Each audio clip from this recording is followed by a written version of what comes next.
So welcome to our keynote by Gemma Galden.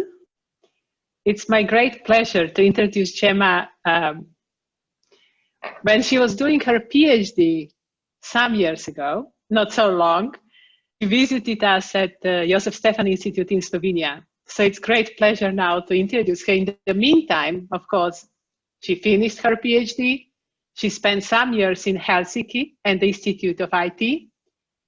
She went to INRIA, and also she's a founder of Ethicas Consulting. And her talk is going to be, I'm looking forward to it, but it's going to be also about the algorithmic auditing. So please. Thank you so much. Thanks, Dunia, for the intro. I actually finished my PhD what feels like ages ago.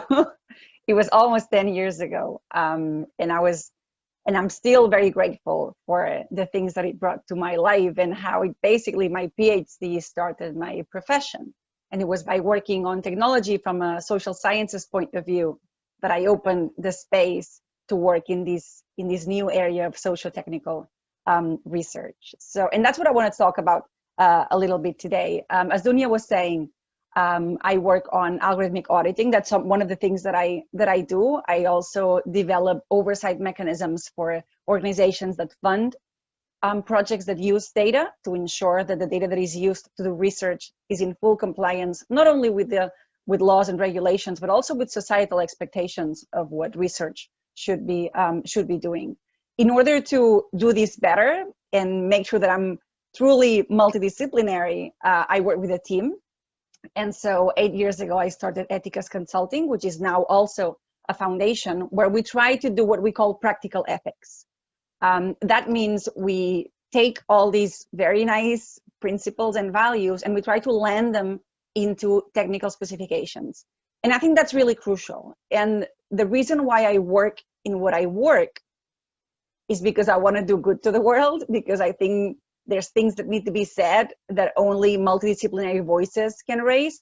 But also, and most importantly, I work on algorithmic auditing because I am frustrated.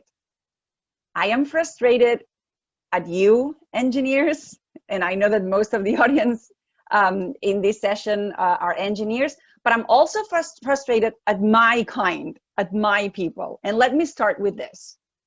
For the last few years, I think we've all realized that something very crucial in the relationship between technology and society has broken. The trust that people put on technological processes and gadgets is not there anymore. People use technology, but they don't necessarily like technology. They've learned to distrust technology. We have the social network dilemma on Netflix these days. We have the Snowden revelations several years ago. There's all these news that keep coming up about how our data is being mismanaged, and so people don't trust technology anymore, and that's proving to be a problem. And so because of that, a lot of voices like myself started to say, we need to do something about this. We need to make sure that technology has a positive impact in the world. We need to ensure that technology does not discriminate, does not reproduce existing dynamics of discrimination or power imbalances, etc., etc., etc. However, oftentimes, the voices like mine that have been alerting to a problem in technology have been unable to land those understandings of what's wrong. We've often stayed at the very high principle level, which doesn't really help. We've been telling engineers, you're doing it all wrong, you should do it differently. And we're very good at criticizing and saying what is wrong. But we've been really bad at saying, so how do you do it when you want to do good? What does it mean to do ethical tech? How does it look like? What are the lines? Where do you draw the lines between what is ethical and what is not non-ethical? And I think that by staying in this we're not going to get involved, we're not going to get our hands dirty, by staying in this theoretical perspective pretty much, I think we're harming the space. And so what I set on doing several years ago when I started working with the team is, how can we land all these analysis? Because I think that an ethical perspective is needed, but it will only be relevant if it actually engages with the technology. if we turn those ethical considerations and legal considerations into technical specifications. And let me just give you some very clear examples of why our suggestions are often not useful. And I would say even they go against what we're trying to do. So we say from our high tower of ethics principles, technology should not discriminate. Well, algorithms, they're made for discrimination. When you use an algorithm to decide who gets public housing, for instance, you don't want public housing to go to rich people, right? So you're discriminating against rich people. And that's the job of the algorithm, to discriminate and to do it well, to ensure that only those that should have access to public housing have access to public housing. So when we tell engineers you should not discriminate, engineers are like, what are you talking about? My role is to build something that discriminates. So saying do not discriminate is not good enough. It doesn't help. The same with saying you need to be transparent. Oh, algorithms need to be transparent. Everyone needs to see the code. Well, there's several problems with that. The first one, it's an argument you will never win. There are laws to protect intellectual property of algorithms. So, no company will ever have the legal mandate to open their algorithm. So transparency is not really the answer here. But also, if we're telling entrepreneurs and people who develop technology, you need to open the code and don't monetize the code, then they need to monetize data. So we're telling them to fall back on the business model that we despise, which is based on stealing people's data. So again, calling for transparency doesn't really help. So what we do these days is call for accountability. How can we make sure that the relevant aspects of your algorithm are known, that people can defend themselves when there's a bad decision made by an algorithm? But how do we ensure that we protect intellectual property, and also we allow people to build business models based on selling code, which is absolutely fine, especially if that means you don't have to sell personal data. So that's another principle that often doesn't really match reality. And there's several more. Data minimization, which I'm an absolute fan of. You should always minimize the data that you use. You should only use data that you actually need. But one of the things we're finding often in our algorithmic audits is that if we don't collect data, then we cannot analyze who is being impacted by the algorithms. So we do need to collect the data. Maybe we don't need to use it for optimizing the algorithm and the service, but we do need the data. So again, data minimization, a principle that fits oddly with our own goals. So I am very frustrated at the inability of the ethics community to engage with engineers. I'm tired and frustrated by principles that don't mean anything in practice and that oftentimes divert attention from the real issues. And I fear that if we continue in this path, we will cause what I call ethics fatigue. It is that people that see that there's a problem, that empathize with the notion of ethics, are going to start turning off, because they'll be like, you had my attention for a long time, you didn't come up with anything meaningful or implementable. I'm just gonna ignore you from now on, because we're gonna be tired of paying attention to people that are not being very successful at engaging with the real issues. So that's the first part of my frustration of why I work on practical ethics and why I've been developing a methodology for algorithmic auditing for the last 2 years that we've been implementing in several sectors and algorithms. But the second part of my frustration is also with engineers. Maybe, and it's not an individual thing, it's not a personal criticism, but I do think that current society has put so much value on the figure of an engineer, so much credibility on what engineers have to say, that we've forgotten that at the end of the day, engineering is just another discipline. And the way to make the most of any discipline is to complement it with other disciplines. We're asking engineers to solve social problems that are very, very complex. And it's very difficult to code a world that you don't understand. Not because you're not intelligent enough, it's because engineering has not been developed as a science that engages meaningfully with other disciplines. And that is a problem. So basically engineers are often, not always, and that is changing, but engineers are often ill-equipped to come up with the solutions that they're being asked to come up with. And that's unfair for everyone. And we need to address this, and we need to solve this. But I do think that maybe the field of engineering needs an atomic bomb. You know, in other technical sciences, there's been times when their own development has opened the space for discussions on hard things around technology.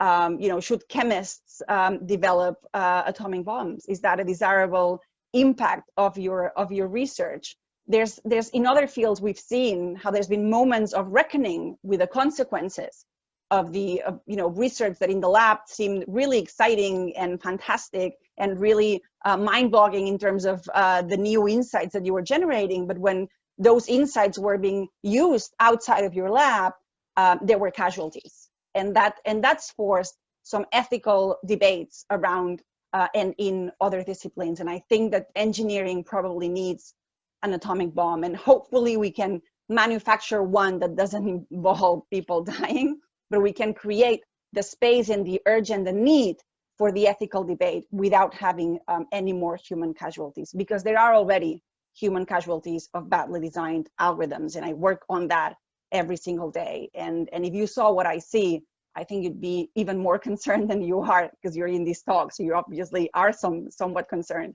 but you'd be even more concerned if you saw how specific the impact of those algorithms is being.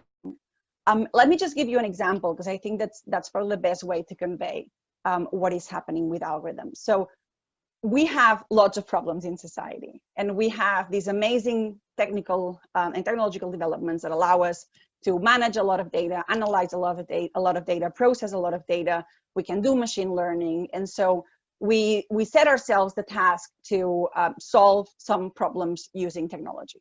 So an insurance company in the US decided to use an algorithm to prioritize people that go to the emergency room. So when you go to an emergency room, you're not attended to because of the time that you arrive. It's not like a supermarket. It's not a first come, first serve, but basically you are being taken care of depending on the urgency of the medical treatment that you need. So there's an assessment, there's a preliminary assessment of the graveness of your illness when you get to the emergency room.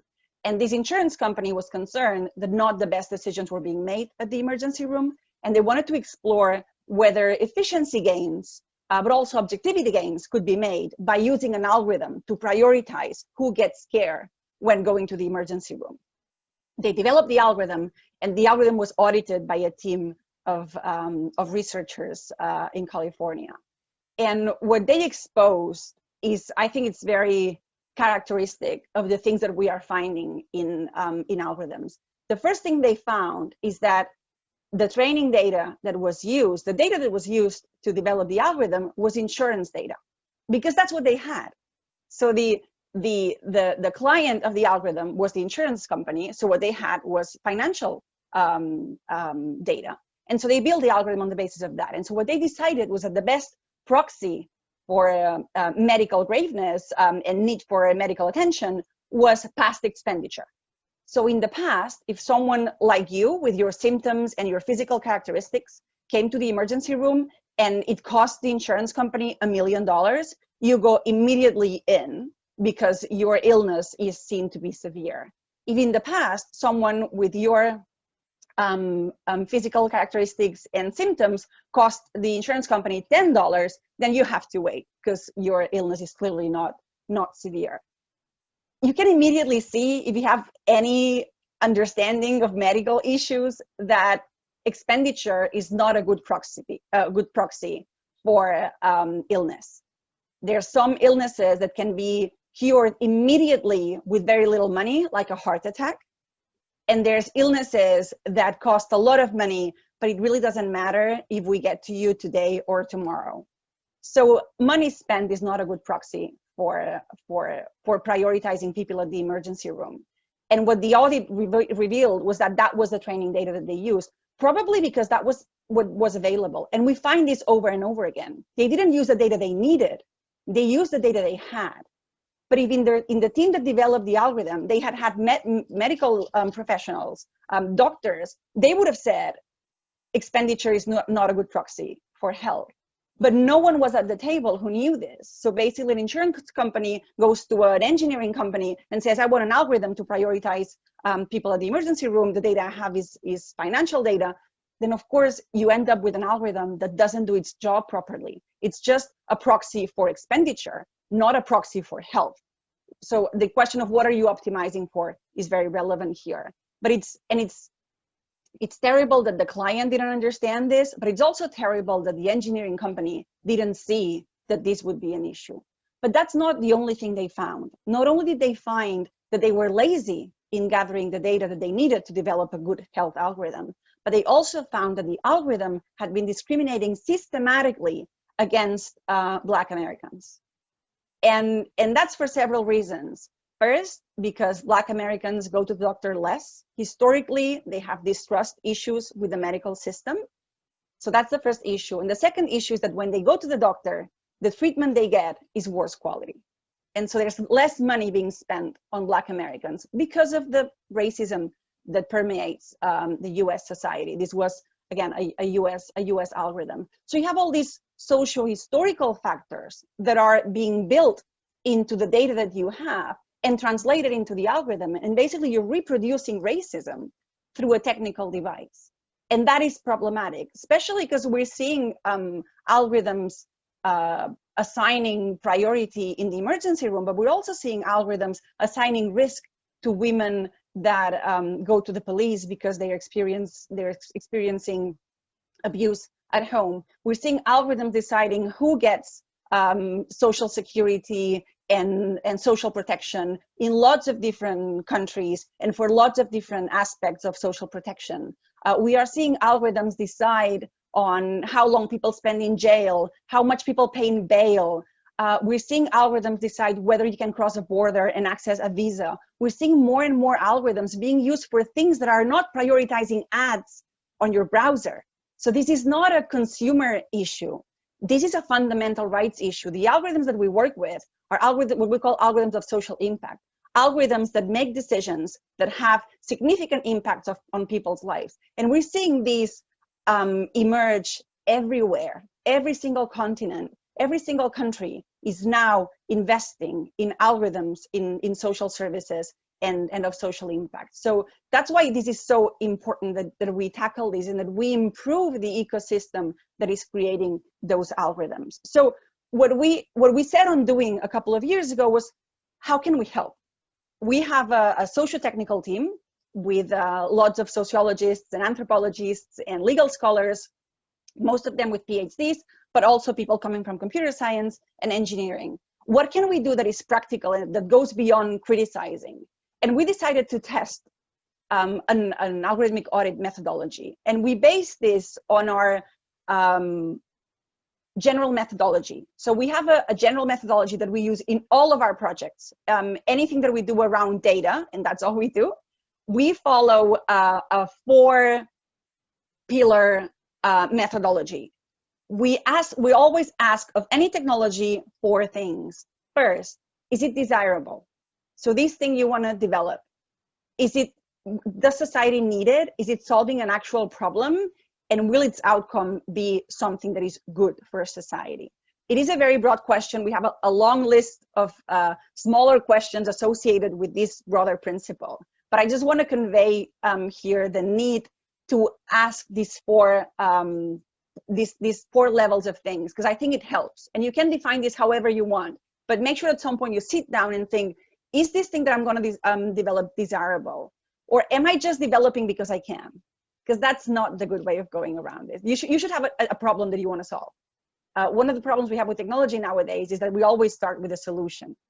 Technology these days is always a solution looking for a problem. We need to break that chain. We need to change the way we think about technology. We need technology to address actual problems. So what is the problem you're trying to change or address? And how is technology helping? If you can do that, then you're probably fulfilling the desirability principle. But it's definitely something that I encourage everyone to think about when they come across a new technology. This is a debate we're having all over the world now with facial recognition. Yes, we can facially recognize people. Is this something we want to do? Is this in line with our legal systems? And it's we still haven't come to a conclusion, but it's basically a desirability debate that we're having in real time in all the Western world. So that's the first layer of peer, or things that we always question: desirability. The second one is acceptability. So you have the best intentions in mind, you have a problem you're trying to solve.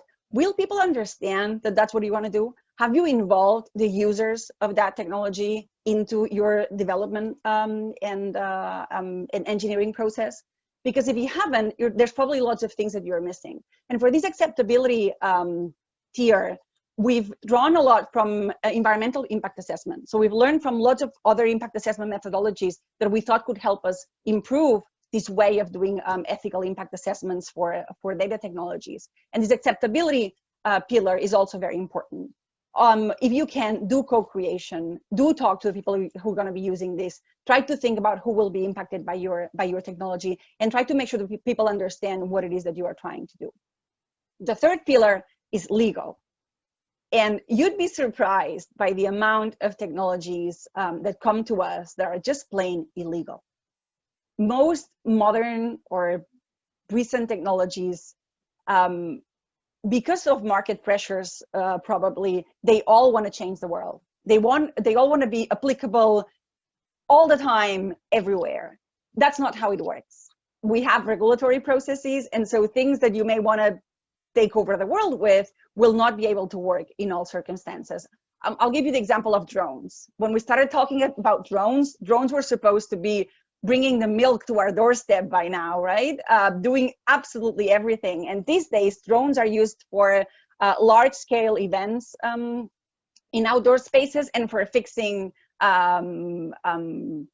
aerial things in rural areas. So they're very useful, but not for everything. They're useful for some things only, because they're only legal in those spaces, because it's only in those spaces that the risks that they bring about are less than the benefits that we get from them. And that risk assessment is really important. So the legal aspect is also very important, and not just understanding the law in its specific terminology, but also understanding the sociology of the law. So it's not only about laws and regulation, but also about values. There's things like trust or social cohesion, which don't have laws. We don't have laws for trust.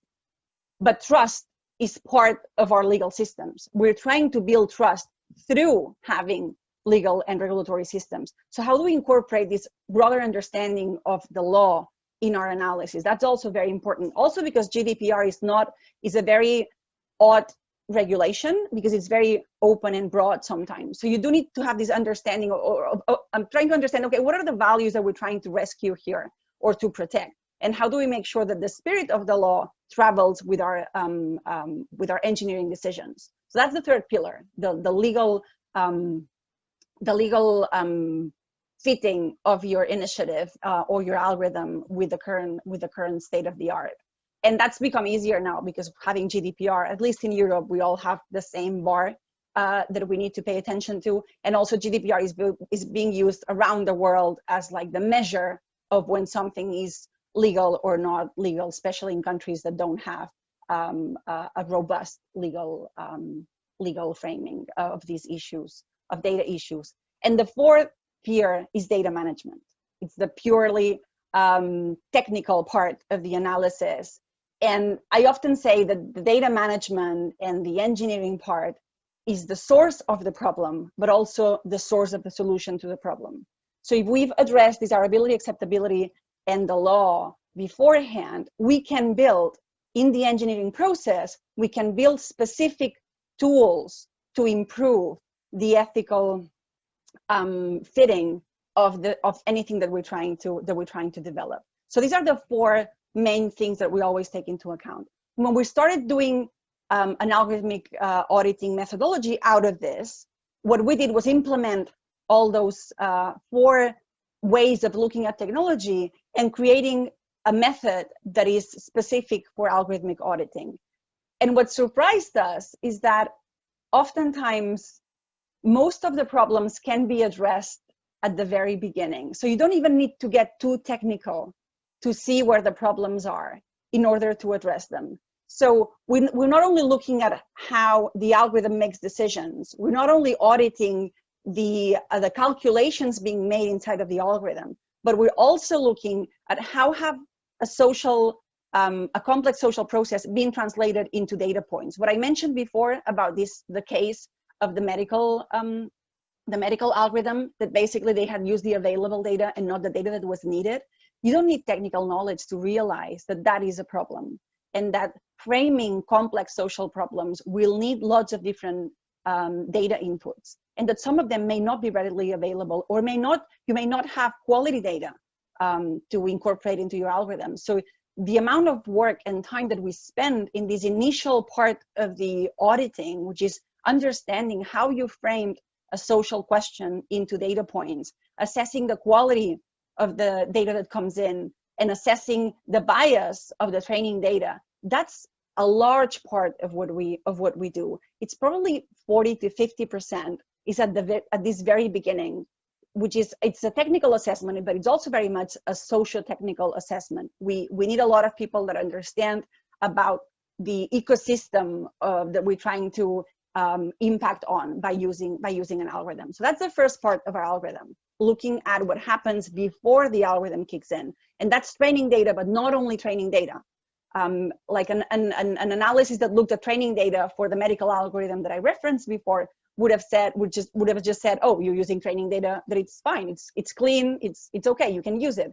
And it would not have looked at, is that the right data you need? So you need to understand the social issue in a very deep way in order to see whether you have the right data points for the algorithm to be able to make decisions that you can rely on, and that are at least as good as the decision that a human being would make. And I'm not claiming that human decisions are better than algorithmic decisions. It's the other way around if you do good algorithms. But because we often find really bad algorithms, we still keep falling onto the human decision-making way as a reference for success or for good behavior of a system. So you have this first part of everything that happens before the algorithm starts making decisions. In this part, we also look at discrimination, and what we do is define who are the protected groups in your algorithm.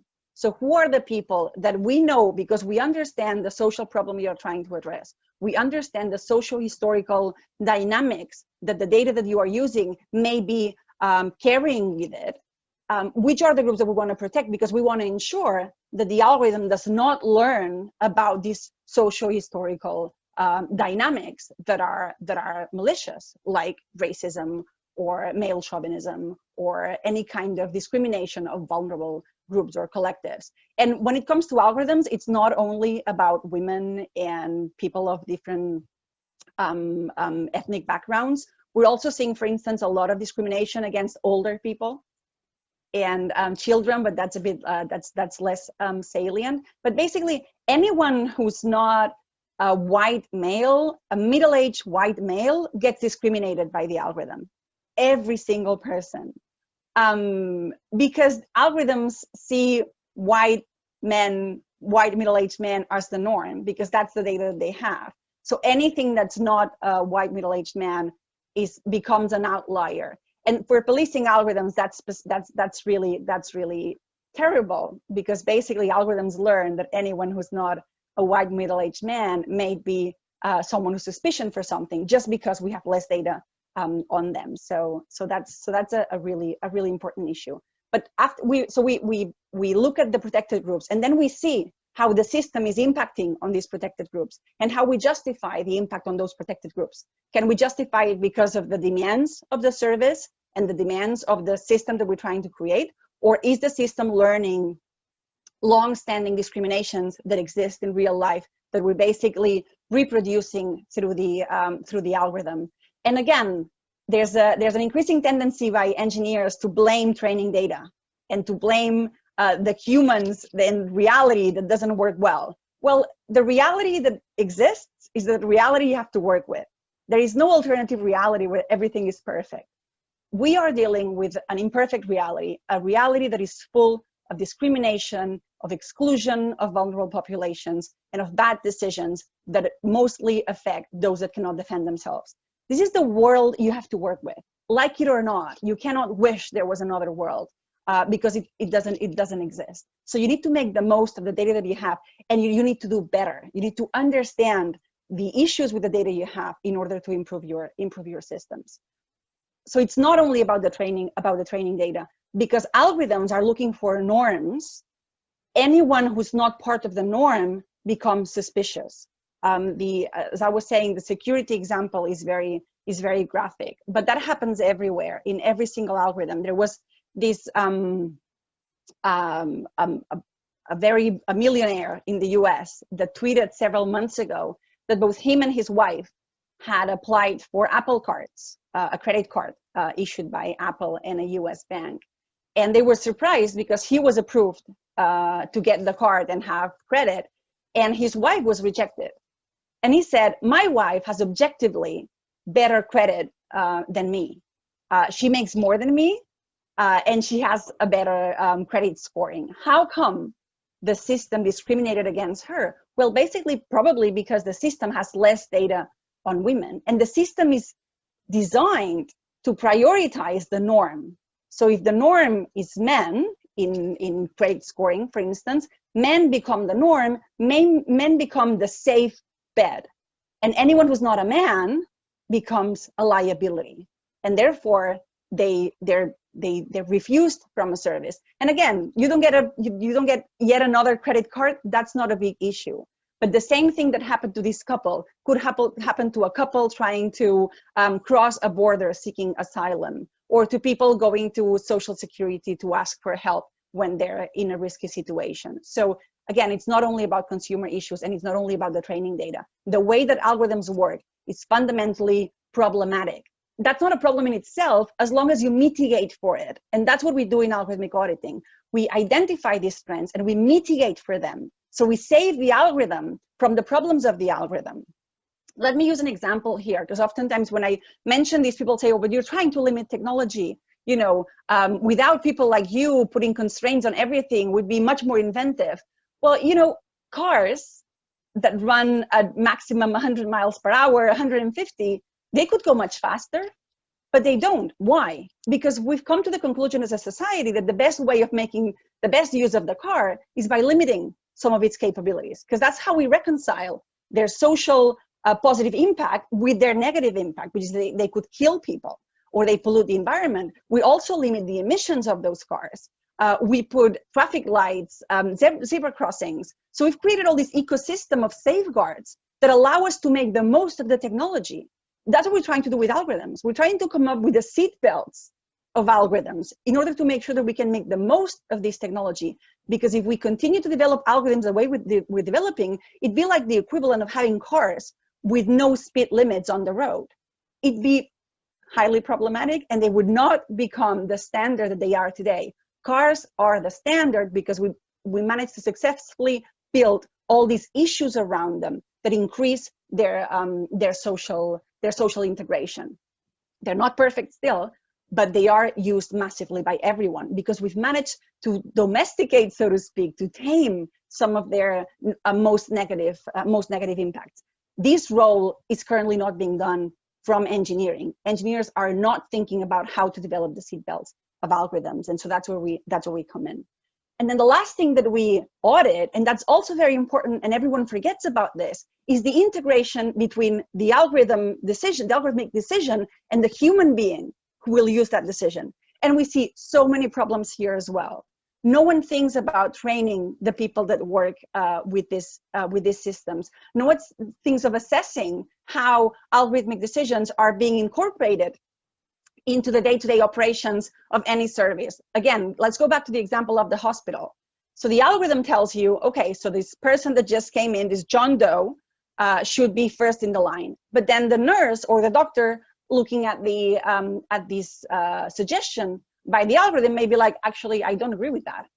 I don't trust this algorithm. So I'm just going to prioritize people however I want and the way I've always done it.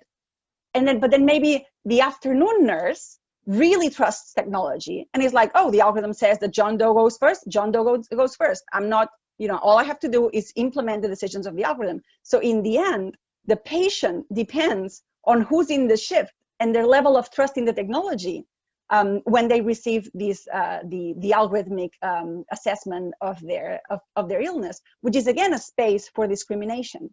So we see a lot of problems in this human-machine interaction of the algorithmic outcome hitting the reality of service provision. And so what we do is also see how is this being integrated? Are you training people? Are you assessing what's happening? Are you giving people guidelines on how to use algorithmic scoring or decisions? Because we clearly see this as a space for further discrimination and further problems, which in the end mean that more people being impacted by algorithms in ways that are either negative or just not accountable for. One of the issues we have with algorithms is that as a society, we trust them so much that we don't even think of designing ways for people to contest an algorithmic discrimination or an algorithmic decision. So when people feel that they've been negatively impacted by an algorithm, we don't have means for them to protest or to ask questions because someone high up assumed technology always works. Technology is perfect. Why should we anticipate the possibility of a mistake?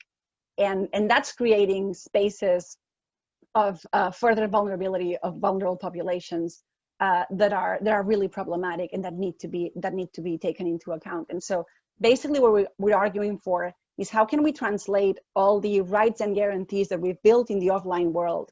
How can we make sure that these travel to the technical systems that we are developing? We don't have to reinvent the wheel. We have protected people from negative innovation since the beginning of time.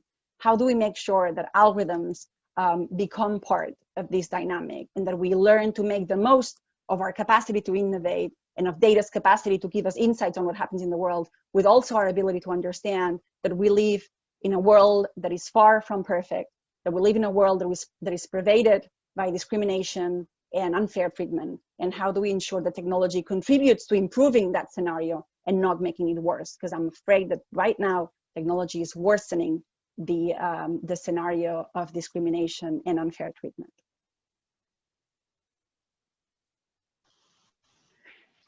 Great, thank you so much.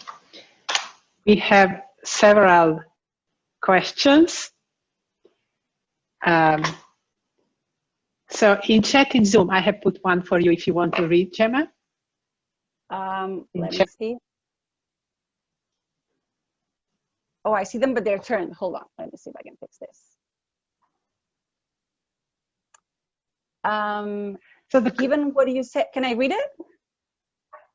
Yes, please, please.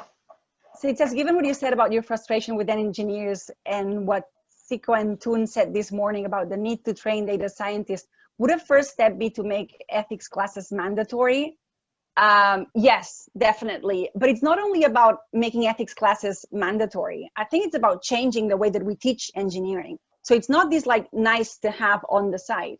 I think that ethics needs to, in the longer term probably, become part of how we teach technology. So it's not an additional thing. Because I've been overseeing what's happening in the training world a lot in the last few years. And there's this tendency to just, let's create this course on the philosophy of science and just kind of hoping that students will make the connections or understand the links between philosophy of science and how they develop algorithms. And that doesn't necessarily happen. So I would much rather see those training, those teaching technology be more familiar with ethics issues and incorporate ethics in the way that they teach. To just have it as a separate thing. There's a good example about this that I use quite a lot. I don't know if you're familiar with the MIT Moral Machine. It's a website in which you can pretend to be driving an autonomous car, and you have almost accidents, and you need to decide when you're gonna have the accident, what do you do? And you have to think like if you were training an algorithm. So, you know, you're in front of you, you have one kid, a 5-year-old, and if you turn left, there's 5 adults. So what would you rather kill? 1 5-year-old or 5 adults? And that's the moral dilemma that MIT's Moral Machine is trying to create a discussion around. And it's stimulating, it's fun to do, but it has nothing to do with the way we're designing autonomous cars. So we have this debate about this non-existent space of debating ethics and moral decisions in autonomous cars. And then you have the engineers designing autonomous cars that don't design for killing the child instead of the 4 adults, or the pregnant woman and not the old person. That's not how you think. You're designing a car to avoid an accident. That's what you do. That's what you design for. That's what you optimize for. No one ever asks you whether you would choose a child or 4 adults or five adults. So I'm just I'm concerned of creating this double, this kind of dilemma and this double track in teaching, in which you learn the technical things on the one hand, and then these abstract moral issues on the other hand that you can completely ignore and still major in engineering. So yes, I think that ethics needs to be incorporated in training, but I think we need to do it better than we're doing it at the moment. Okay, thank you so much. Then we have a question about intellectual property issues and how transparency would force companies to fall back on exploiting data. And the question is, aren't you basically saying that the problem is one of capitalism? Oh God, everything's a problem of capitalism, I would say. But basically, one of the things that we find is that we keep telling people, you need to move away from the Silicon Valley model of monetizing people's data. You should not monetize people's data. You should sell products and not have double business models where you're trying to maximize what you make out of every piece of data. If we want to be successful in that discourse, you should not monetize people's data. We can then at the same time say, oh, but you cannot monetize the algorithm either, because you need to make it transparent for ethics purposes. And it's not only that we shouldn't do that, it's that legally we can't. And I think that it's very important to understand this when you're working on practical ethics. It's not about what you think. It's not about what you want. It's about the space that you have to move around. And basically, if I cannot challenge a company to open their algorithm, I will never win that in court. So what's the point of pushing for something that we will never win? When on the other hand, we have other ways of doing accountability, algorithmic accountability, that allow for companies to protect intellectual property. And I'm not talking only about big companies. We also work with small startup initiatives, really nice people that really want to do good, but that tell us, you need to allow me to monetize something, because otherwise I don't have a business model. And at the end of the day, I want to pay my bills and pay the bills of everyone who is involved. So it's about understanding the constraints that you have. Can we, with companies, for instance, for financial reasons, that's why we use the idea of auditing, because it's fairly similar. Companies don't need to be transparent about everything. They need to publish, and they need to follow a series of procedures and publish audit reports that point to the main issues in their accounts. And that's how we assess what's happening. Of course, it's not a perfect system, but if full transparency cannot be achieved, what are the mechanisms of meaningful accountability that we can design to ensure that these technological processes are as transparent as possible? Of course, if we did not have the amount of economic pressures that we have on innovation at the moment, we'd be having a completely different discussion. And I wish we had an innovation ecosystem that was not so pushed and constrained by commercial limitations and obligations. I think that we would be thriving a lot more as a society and having much better innovation processes if it was not all and everything about selling more. But unfortunately, the Silicon Valley that has become the model to the world is always about monetizing personal data and monetizing it to the maximum. There's no limits to how and how many times you monetize people's data. And that's fundamentally problematic.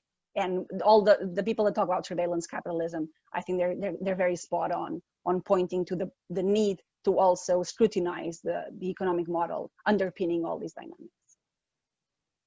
Yes, thank you. So related, there was a suggestion saying that actually patent system is the answer for solving these issues. So even though it's difficult to patent algorithms, it's still possible. So what is your view on that?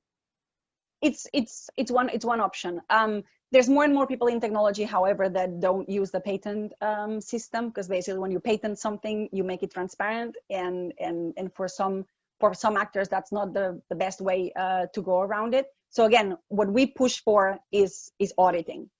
regardless of your level of transparency, you still need to be auditable. And what the law says is that algorithms need to be explainable.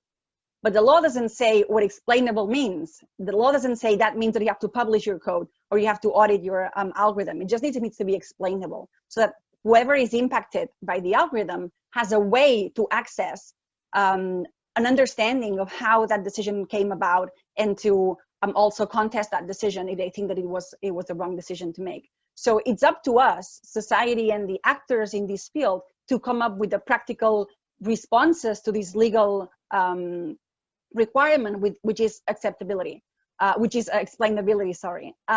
If patenting an algorithm is a way to make it more transparent and to make it more explainable, so be it. But for those that don't see patenting as the way to go, how can we ensure that we still have mechanisms to incorporate explainability? There is still something. Thank you. Then we have a question of legal issue that you mentioned. And it's saying that technology being illegal is relative. If I build something illegal and then convince enough lawmakers to change the applicable law, my product is not illegal anymore, and I have gained a head start. That's the US approach. That doesn't work in Europe. And no, you cannot sell something that is illegal hoping that lawmakers will change their mind. That's not how society works. In Europe, we've been fighting this idea that the law is relative. The law is not relative.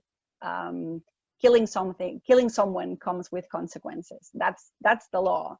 And of course you can break the law, but there's consequences for breaking the law. Unfortunately, we have an ecosystem at the moment that is not very good at enforcing data protection. So we have really great laws that are not being enforced, and that is clearly a problem.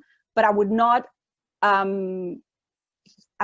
tell anyone to go down the route of Silicon Valley of saying, well, it will become legal at some point, because actually it doesn't. And if you pay close attention, there's so many stories of companies and startups that have failed because they didn't take into account this issue. Google Glass is one global example of one technology that was supposed to take over the world, and because of legal and acceptability issues, it never happened. I mentioned drones as well. 10 years ago, I had so many people around me investing in drones, thinking they were going to be the thing of the future. They all lost their investments because in the end, drones are used for, as I mentioned, very seldom things. There's lots of other examples. There's companies that go burst because they don't take into account the issue of legal compliance. The reputational cost of doing things wrongly these days is so high that I'm afraid, or I'm happy to say, that these days companies are thinking once and twice and three times before engaging in something illegal, just hoping that it becomes legal afterwards. But again, this may fly, and I say may because probably won't, but it may fly in the US. This approach would never fly in Europe. Great, thank you. There is another question, which relates to companies being a self-selection aspect of companies that allow their algorithms to be audited. So at the moment, it's a matter of choice. Yes, I always say we work with pioneers. We work with those that understand they have a problem. And I often mention that our clients are people that care about these issues. So there's a self-selecting clearly because they're aware that this is an issue and that it needs to be tackled. And they usually have their heart in this. They're seeing things that concern them, but their concerns only become contracts and actual funds to do audits when they realize that the reputational and financial costs of not addressing this at the beginning can be really high. So it's this getting together of a general level of awareness inside the organization and realizing that not doing this could be a lot more expensive than actually doing it. That's the thing that makes our clients happen, and that makes the contracts and the actual audits happen. But I'm happy to say that there's more and more people doing this. There's more and more public administration as well concerned that if they want to incorporate more algorithms to improve some of their services, they need to make sure that they can answer some of the hard questions about discrimination and the quality of these algorithms and the right to redress. And all those things can only be answered if you actually do an algorithmic audit. So there's more and more people realizing that this is a risk assessment issue, and in the same way that you assess the risk for other things and that companies invest in mitigating the risk in other areas, the ethics risks and the data protection risks are also something that they need to take into account. And yes, there's clearly a self-selection, and that's probably not bad at the moment. And what we're hoping is that in the near future, because we have the law that requires algorithmic explainability, what we're hoping is that in the near future, all companies and all algorithms have to go through an audit, because that's the way to translate the legal requirement into an actionable corporate practice. Thank you. There is also a question about the discriminating attributes that you were mentioning that you check against protected groups. And the question is, who decides which are these features, what to check on, and are they evolving and changing? We get this question a lot. It's not only that they're evolving, but they change depending on the location and the context. So it's not the same to look for discrimination trends in the US or in Europe, or in Eastern Europe and Southern Europe. So what we do is whenever we're auditing, and we audit algorithms in lots of different fields, from financial to social services. So what we do is we always incorporate experts in that field. And what we do is not follow our opinion, but draw on the literature. So if we're auditing a system that assigns risk to homeless people, then what we do is try to understand how homelessness works in that very specific setting. And again, it needs to be very specific. Literature on India will not be useful to audit a system in Australia. Discrimination and bias works very differently in different locations. It's very cultural and geographically specific. But basically what we do is we use the literature. I'm a social scientist. I work with more technical people, but that's what I bring in. And so understanding how bias and discrimination works is something that we can do robustly and fairly objectively by using the literature on how these discriminations and social and historical dynamics have evolved over time in the context that we're trying to work on. So it's never our opinion. Sometimes we may bring something to the table, like an additional layer of discrimination, or something that we just have the hypothesis that it may be a proxy for discrimination. So we may add things that it's just our common sense. And so we add it and we test it. And if it's not robust, then we discard it.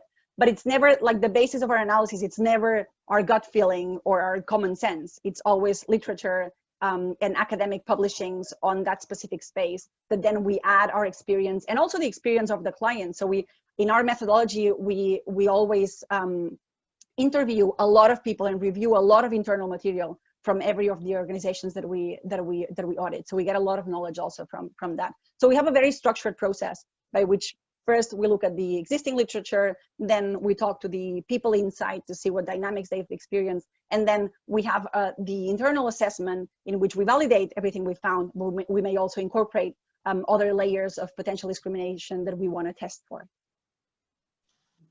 Thank you.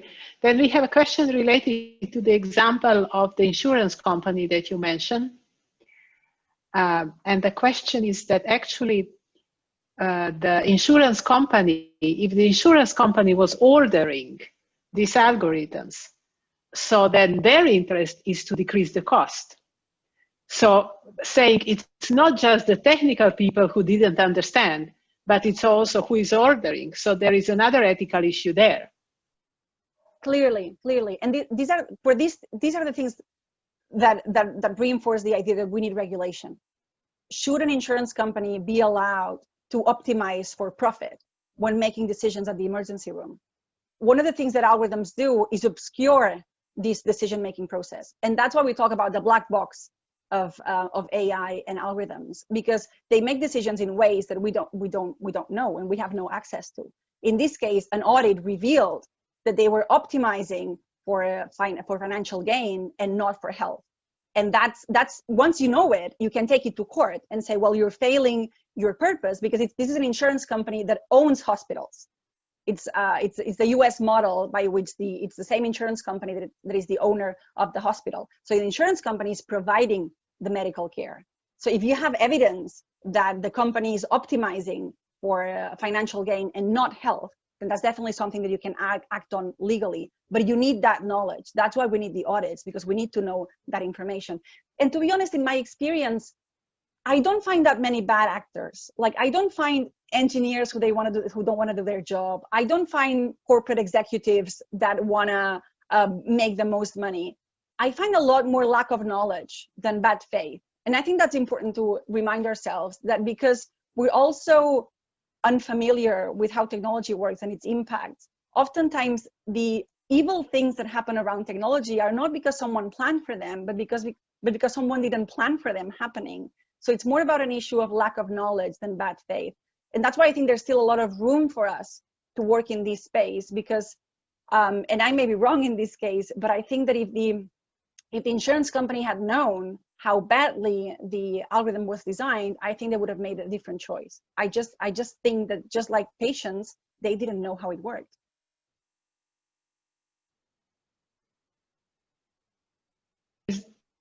There is an add-on on this saying, should an insurance company be making decisions in the emergency room?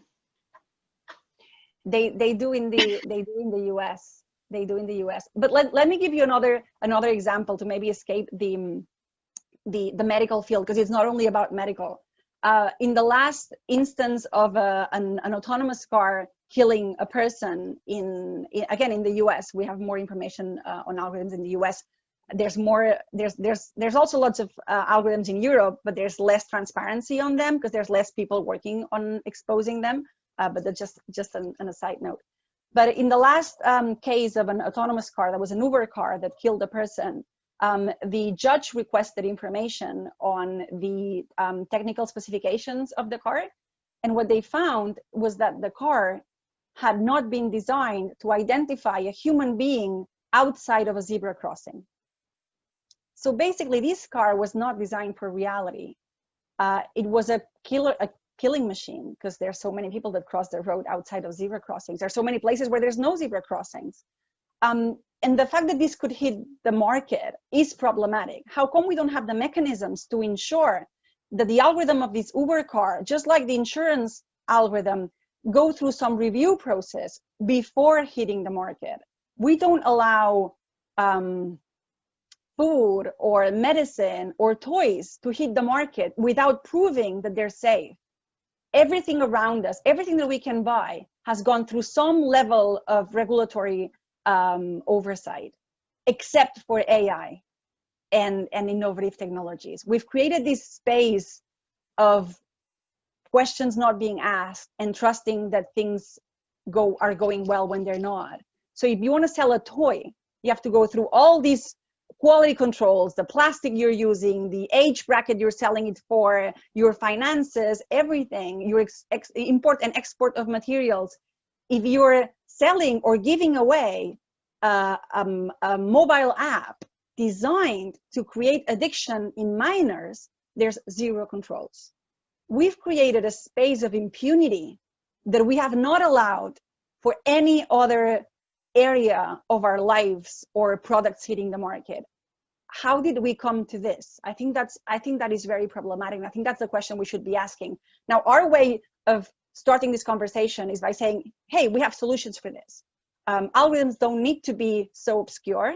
We can know how they work. We can create redress mechanisms as long as we can audit them. So we're trying to create the need for auditing these mechanisms as the first step towards breaking the impunity of these providers of new technologies. But we have a more fundamental problem that I think will require a lot more people, not just us, to address. And luckily, there's more and more people paying attention to these and raising the alarm that there's some fundamental problematic issues with the way that we do technology.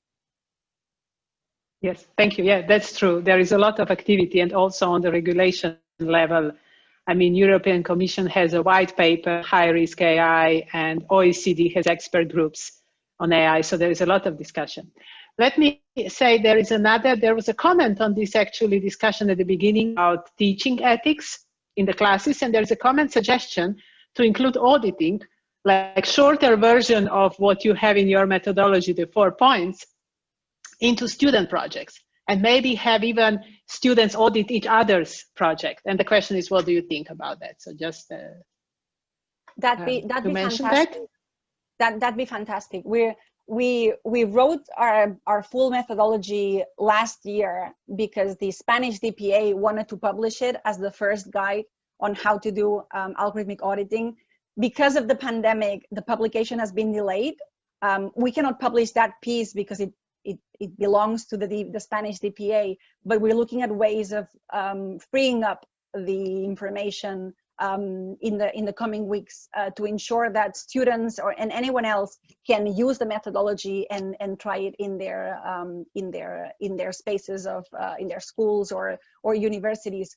Our main goal is to not be the sole actor in this. We want to see a lot more algorithmic auditors emerge. We need to create an ecosystem of ethics oversight of technology and practical ethics oversight. And let me tell you, Dunia, the SDEC has lots of groups discussing this, but it's always at the abstract level. We need to decide, so what is the acceptable false positive and false negative rate for technological innovation? You know, these are the questions that we need. We need technical specifications, and that's the issue with all this high level discussion that never lands into technical specifications. But we're hoping to liberate, to free up our methodology in the coming weeks. So stay tuned, and through our channels, we'll make it available as soon as it's ready. Yes, thank you. I mean, I should add on this just that OECD, really the efforts of one AI expert group is going towards being more concrete and saying what to check. But we have few questions, if you allow. I will just read them because I think it's valuable. So is the comment actually saying that you are speaking about AI, but it's more generally digitalization than just AI? Maybe AI just highlighting more, but if you agree, it's more about algorithms in general. And then there is then there is a comment. I also put something in chat just that you can follow. Thanks for the inspiring talk. Great to have you here. And the comment is, we are building mostly machine learning technology, not considering for a moment how we apply this technology. Are there aspects of the technology itself that you find missing or that could help to apply them more safely? So if you have suggestions for the people developing. Yeah, I think that it's important to challenge this idea that the problem is always in training data and to try to see how modeling is also problematic. I'm not saying it can be avoided, but I think we need to understand that modeling something means that everyone who's not the norm becomes an outlier and becomes a problem. So the way that algorithms work by finding patterns and models is fundamentally problematic. Again, that's what they do and it's fine, but you need to mitigate and understand that that is a problem in the way that the technology is made. Basically, many of the problems of algorithms are built into their potential as well. So they have great potential, but also great risks. And we need to build the mitigation for the risks inside of those systems. So I think that this idea that models are made for discrimination and creating outliers and suspicious people and people that they're not part of the norm, I think that is fundamentally problematic. So whenever you're developing a model, just think, who would be singled out as abnormal by your system?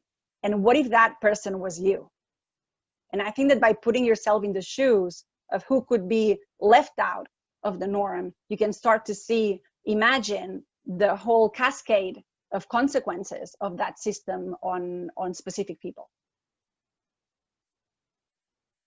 Thank you. There is a question which is saying, just a few more questions, that as engineer working on non-social items, like in produce, list, scrape products and so on, how to apply your methodology to this type of problems? Any experience to share? So, you know, if you're optimizing in plant or something, like we have a complex definition of social impact algorithms, and it's not easy to see what has social impact and what doesn't have social impact. We often say that, for instance, logistic algorithms don't really have social impact. But then if you're using algorithms to decide where to locate hospitals, for instance, then that is a logistic question that actually has real life implications for the services of people. So these we don't have a hard line between what is an algorithm of social impact and what is not. I think that it's a subjective assessment that you will need to make. Another obvious line is, if it doesn't have personal data, then it's not a social impact algorithm. But then we recently were asked to audit a system that assigns grades on the basis of the way that you write your exams. So it grades your exams. And there's no personal data. The machine doesn't know who you are. But because the machine can learn how higher socioeconomic groups write and what kind of terms they use, the system can still discriminate against certain ways of writing, even though it doesn't know who the human being or the personal data is behind that exercise. So we also find that there's some cases in which algorithms that don't use personal data can still discriminate. So I would say, in general, algorithms without personal data and logistic-like algorithms don't have social impact, but that's only generally, and there's still a subset of cases in those two domains where you would still have social impact. Great, thank you. Let me just give you the last few questions. So there was a comment related to self-driving car and saying who is responsible there. Is it the engineer? Is it the researcher who write the algorithm? Is it the company? So this is known. Let me leave you with this. And there is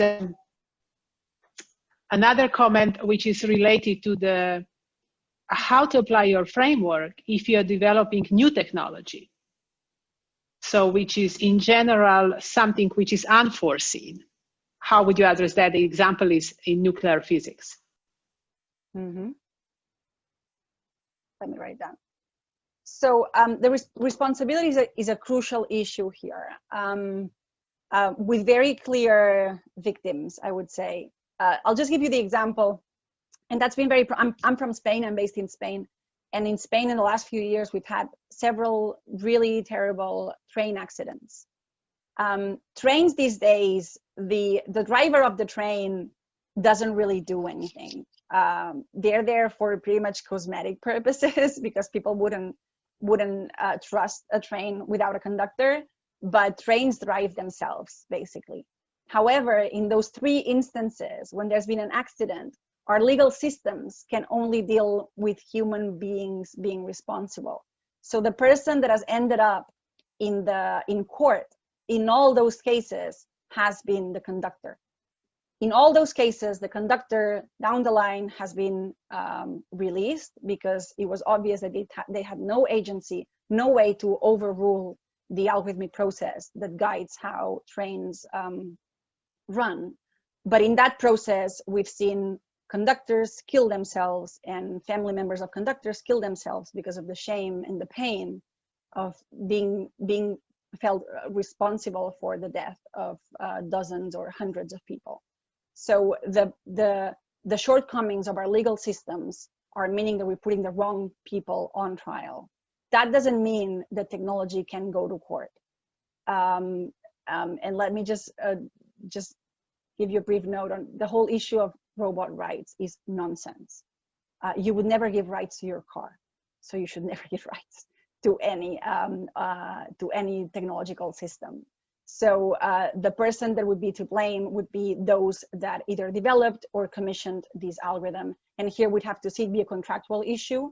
If the ones that bought the train or any system had built the necessary safety safeguards in the technical specifications, and the problem was with the contractor that built the algorithm, then the responsibility would be the contractor. But it'd be like very much a legal issue of seeing how that was contracted and what was bought. And we're seeing a lot of problems in contracting of technology as well, whereas in which oftentimes the issues lay with the developers of the technology, but because the client did not protect itself, basically it is the client that is legally responsible for technology malfunctioning. But it's clearly one of the issues that we need to address, because we're seeing a lot of people paying the price for legal systems that don't know who to blame immediately. Down the line, it's very clear that it has to be a legal organization, and it's not technology, and it's not the conductor or the final person who was there. but we haven't solved this completely yet. And for new tech, it's the same as older tech. I'd say you do an exercise on desirability. You try to think, if you can imagine the impact of your technology, and that's why you develop it and why you think it'll be successful. You can also imagine what the social impact would be and how it could work and the problems with the data. What I would say is sit down with people that can help you. Have a truly multidisciplinary team that can help you foresee what may happen, and that can be done. Even when the internet was first created and we started talking about it, the whole world was taken over by these highly optimistic visions of technology. You know, technology is this great democratizing tool that will make things better and it'll be the end of hierarchy. Now we're seeing that back then we're really bad at seeing the other side of technology, and how for that promise of the democratization, there was also other issues that were happening that were not properly foreseen. But there were voices talking about this. We just didn't listen to them because the more popular ones were the most celebratory of the internet. But the voices were there, so we did have the capacity to at least put on the table, these are some of the potential impacts of our technology.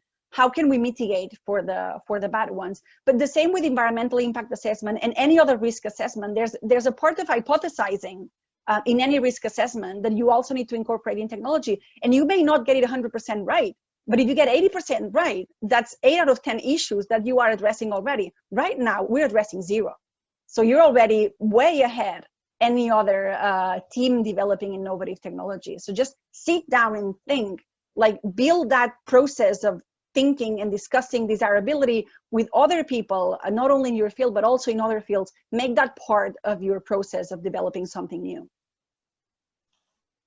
Thank you so much. Thank you for so interesting talk. We had several comments saying it's a great talk. And I would like just to end with one of the comments, which is saying, inspiring talk. I want to show this recording in my AI class. So that's hopefully, great. Yes, feel free to, this way. Feel free to contact me as well. Happy to help. Okay, thank you. Thanks everyone to joining us and for asking questions. And thank you for lively discussion of the questions. We did many of them in short time. Thank you so much. Bye. Thank you.